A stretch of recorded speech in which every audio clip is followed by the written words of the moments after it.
The wind howled as it whipped across the island, tugging at the hair of the woman. She stood at the water's edge, longing for a ship that would never come. For 18 years, she had been alone. No voices, no laughter, just the crash of the waves and the distant calls of the gulls. But she wasn't broken. She hadn't given up hope. As the sun dropped below the horizon, she turned and made her way back to her shelter. Behind her, the waves washed away her footprints, leaving no sign that she had ever been there. San Nicolas, a remote and desolate island off the coast of California, sits empty, surrounded by a thick, ominous fog. Shells litter its shores as waves crash endlessly against its cliffs. It's one of the truly uninhabited places left on Earth, though it wasn't always. Once, San Nicolas had been the home to the Nicoleno, a thriving Native American tribe who lived there until around 1835. But a tragedy changed everything. The Nicoleno population was almost wiped out and the island was abandoned. Or so it seemed. For years, sailors passing by the island spoke of a strange sight, a lone figure emerging from the fog. A woman, they would say, rushing to the shore, waving as though she was trying to lure the men closer. Sounds like a great ghost story, right? The kind of tall maritime tale used to frighten the new ship hands or even pass the time on long journeys at sea. But this was no ghost story. Her native birth name was ultimately lost to time, though she would later be baptized under the name of Juana Maria. But history would come to refer to her by a different title, the Lone Woman of San Nicolas Island. Of course, no one lives in isolation for that long by choice. To be cut off from society for years can only be the result of horrifying circumstances.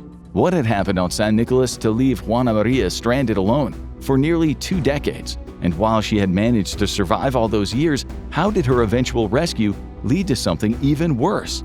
Little is known about the early life of the Lone Woman of San Nicolas, not even the language she spoke. But 2 things are certain. She was born sometime in the early 19th century, and she was a member of the Nicoleno tribe.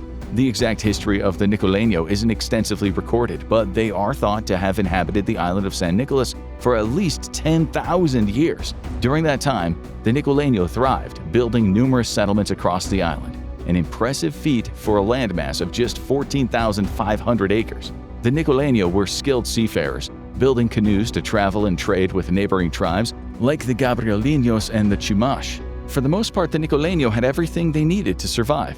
The waters surrounding San Nicolas were rich with fish, whales, sea otters, and a steady supply of abalone, a seafood selection that not only kept them well fed but also provided valuable goods for trade.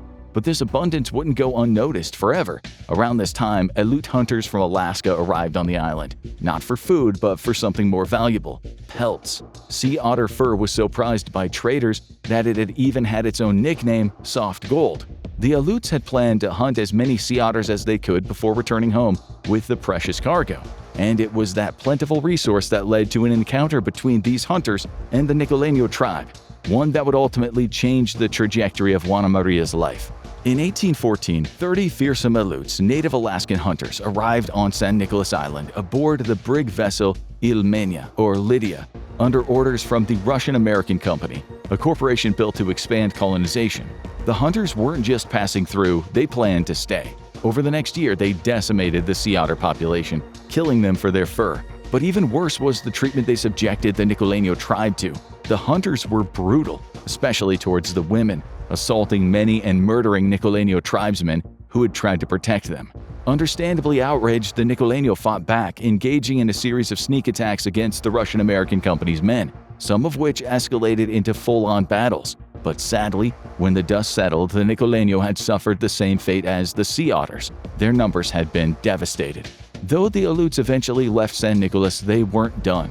In 1815, they returned, along with Russian hunter Boris Tarasov. But this time, the Spanish authorities intervened, arresting the men for illegal hunting. But the lasting damage had already been done. By 1835, the Nicoleno tribe had almost vanished, with only 18 to 20 survivors remaining on San Nicolas Island. News of the hunters' brutality eventually reached the Catholic missionaries in California. Soon, a group of Franciscan friars from the Santa Barbara mission decided that they would be the ones to set out to San Nicolas and retrieve the remaining members of the tribe. The missionaries boarded a schooner ship called Peor es Nada, which translates to better than nothing, and they set out with a noble but nearsighted goal of rescuing the islanders. Commanded by Captain Charles Hubbard, the better than nothing departed from Southern California and arrived at San Nicolas. The missionaries quickly got to work rounding up the Nicoleno tribespeople, ferrying them on board ready to sail them back to the mainland. But according to some stories told by the crew of the ship, one woman amongst the tribe's numbers pleaded with them to be taken back to the shore. She claimed that her younger brother had been left on the island and was desperate to go back for her sibling. Apparently, before any of the crew could even think to restrain her, she quickly jumped overboard and swam her way back the short distance to San Nicolas.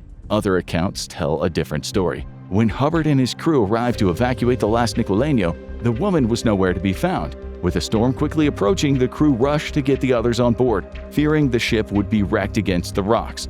In their haste, they left the woman behind, and that woman was Juana Maria.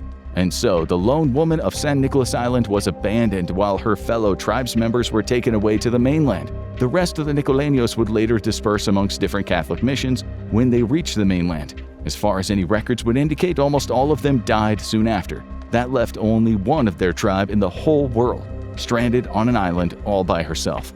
So how did the lone woman of San Nicolas Island survive on her own? The answer is pretty well. She adjusted to solitary life on San Nicolas as best as anyone could. She hunted seals and cormorants for food, constructed a hut using whatever materials she could find, and even crafted tools like grass baskets, water flagons, and ropes. Her days were spent sewing, fishing, or foraging, living on a diet of seal fat and singing songs to herself. Over the years, the legend of the lone woman of San Nicolas spread amongst sailors. The strong oral tradition kept the story circulating amongst the numerous religious missionaries traveling the waters of the time. Occasionally, some sailors would claim to have sighted the mysterious woman when they passed by the shores of San Nicolas. However, nobody was ever able to verify if these were genuine encounters or just some sailors' tall tales. That was until around 1850, when another otter hunter visited the island and claimed to have found something, a hut that he believed had been used by the lone woman of San Nicolas Island. That same year, possibly inspired by the growing rumors of the lone woman, Father Jose Gonzalez of the Santa Barbara Mission hired a man named Thomas Jeffries, paying him $200 to search for her on San Nicolas Island. Jeffries was unsuccessful, but his stories captured the imagination of others, including George Nidever, a colorful fur trapper, trader, and a rancher from Santa Barbara. Nidever was captivated by the mystery of the lone woman of San Nicolas Island, as well as being interested in the abandoned island's huge seal and sea otter populations. Though the Russian-American company's hunters had devastated local wildlife decades earlier, the local wildlife had likely been thriving ever since they departed, especially with the remaining Nicoleno no longer hunting them. It's possible that Nidever's intentions for San Nicolas weren't exactly selfless. After all, the man was in the fur trade, and he could still fetch a pretty penny for that sea otter soft gold. So on 3 separate occasions, George Nidever would attempt to make the journey out to San Nicolas. During his first 2 trips, he wasn't able to locate the woman, and he would have failed the endeavor entirely had he not made one more expedition out to the island. In the autumn of 1853, Nidever sent out another search party, this time taking a different route across the island. The group included 4 Native Americans from the mainland, some from the Chumash tribe, along with Carl Dittman, a local otter hunter. Nidever was convinced that the lone woman of San Nicolas was there, and that she had deliberately eluded his efforts to find her on the earlier 2 attempts. It didn't take long for Carl Dittman to discover a trail of human footprints on the beach. There were also pieces of seal blubber that had been left out to dry in the sun, along with a basket of cormorant feathers and handmade tools left near the shore. They also came across a hut made out of whale bones and brush. Someone was clearly here, or at least had been there. But even the presence of these personal effects proved that the lone woman of San Nicolas Island was alive. So Nidever had his men conduct a test to prove that she was still there. They scattered her belongings all over the ground, making sure that they ventured far enough across the island to be out of sight to any potential onlookers. A few hours later, the search party returned to where they had found the items, to find that someone had tidied up after them, with the basket of feathers having been carefully repacked. Shortly after, the search party found their culprit. They had found the lone woman of San Nicolas. She had been by herself on the island for 18 years. She was wearing a dress that she had made out of cormorant feathers, then sewn together with thread that she had managed to craft from sinew. It was even long enough to extend almost down to her ankles when standing, evidence of the time and effort it took to craft. She wore no head covering, letting her thick matted hair fall to her shoulders. Years of exposure to the sun had bleached it to a reddish-brown color. Surrounded by a pack of loyal dogs, she sat cross-legged on the ground while methodically separating seal skin from pieces of blubber. She grasped a crudely made knife to cut the skin away. The tool, like her others, had been made by hand, a simple scrap of iron that had been hammered into a wooden handle. Nearby was a pile of ash and discarded fish and duck bones, along with the scraps of other foraged food. The pile was stacked high, indicating just how long she'd been living there. She had made baskets out of grass and lined the inside with asphaltum so they could hold water. She had gathered up sinews from the carcasses of dead animals and wound them into makeshift ropes. One of these sinew ropes had been attached between two poles several feet apart, where she hung more chunks of seal blubber. As the search party approached her, they noticed that she was around 50 years old, of medium height, and clearly still strong and active. And the lone woman was smiling practically continuously, even though her teeth had been worn down almost to her gums. It would be easy to assume that the lone woman of San Nicolas would be startled by strangers on her island. After surviving the 1814 Aleut invasion and spending nearly 2 decades alone, the sudden appearance of unfamiliar faces could be a harrowing experience. But apparently she showed no signs of fear. She didn't even seem surprised at Nidever and his search party. Instead, she offered her visitors some food. There was one pretty big hurdle to overcome, though. Nobody could understand her. The Chumash tribespeople who had been assisting with the rescue party didn't speak her language. Thanks to a handful of words that she spoke and songs she sang being recorded, modern linguistic scholars believe that she would have spoke one of the Uto-Aztecan languages native to Southern California. It's thought that the lone woman of San Nicolas spoke a language similar to that of the Luiseños from northern San Diego County and the Juaneños near San Juan Capistrano. Both of these groups traded with the Nicoleno residents of San Nicolas Island, so it's likely that their languages would have influenced each other. Though they couldn't speak directly to her, the search party assumed that once the lone woman was reintroduced to other indigenous people, that she would be able to describe what had happened to her in more detail. Through singing, though, she was able to indicate that her son had been killed several years before while still just a baby. A pack of wild dogs, a number of which still infested San Nicolas, had killed the child. Since then, it seemed like she had subsisted on a diet of mostly seafood and seal meat that she had killed herself. By night, the lone woman demonstrated to her visitors exactly how she hunted seals. She would make fishing lines from their sinew and then hooks out of abalone shells, which she would string along the shore. She also revealed the caves where she had hidden during the Russian-American Company Aleut invasion. The lone woman of San Nicolas Island would quickly befriend Nidever and his entire crew.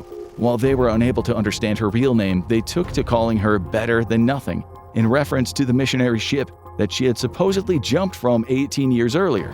While nobody could understand the language she spoke, the lone woman would talk non-stop. And when she wasn't talking, she was singing, and was apparently very good too. The search party would end up staying on the island with the lone woman for around a month, learning about her life on the island and the various hunting and crafting methods she relied on to stay alive. The crew who'd found her got to witness firsthand the resourcefulness that allowed her to live alone for so long. The lone woman kept hold of every scrap of food that she had found, even saving animal bones to suck the marrow out once all the meat was gone. She knew all the perfect spots to gather fresh water and firewood. She even showed Nidever how to make a waterproof jug by using heated stones and asphaltum, much like her baskets. In return, some accounts state that the crew stuffed a seal for her, a gesture that delighted the lone woman. She hung it from the roof of her hut using more sinew strings, according to Carl Dittman. Apparently, she would lay down on her back under it and swing it back and forth, keeping herself entertained for hours at a time. The day came for the search party to leave, and the lone woman willingly joined them. She carried only a single basket filled with her clothes, the only remnants of her life on the island. She was taken to the Santa Barbara mission and placed in the care of Nidever and his wife. The lone woman was reportedly ecstatic upon arriving in Santa Barbara, fascinated by the sights of horses especially. One story claims that when she first saw a man on horseback, she believed they were a single creature. After the rider dismounted, she touched both him and the horse to make sure they were separate. She was also amazed by all the clothing and the food that was imported over from Europe to its American colonies. Quickly, the lone woman of San Nicolas even became something of a local celebrity too, drawing curious attention from all over the region.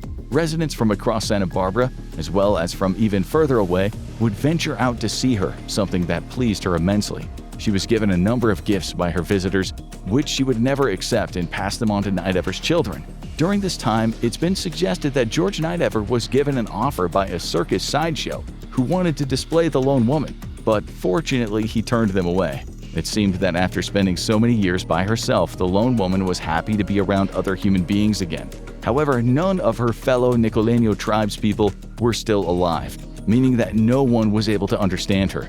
Attempts were made by more of the local Chumash Native Americans and multilingual priests who were a part of the mission.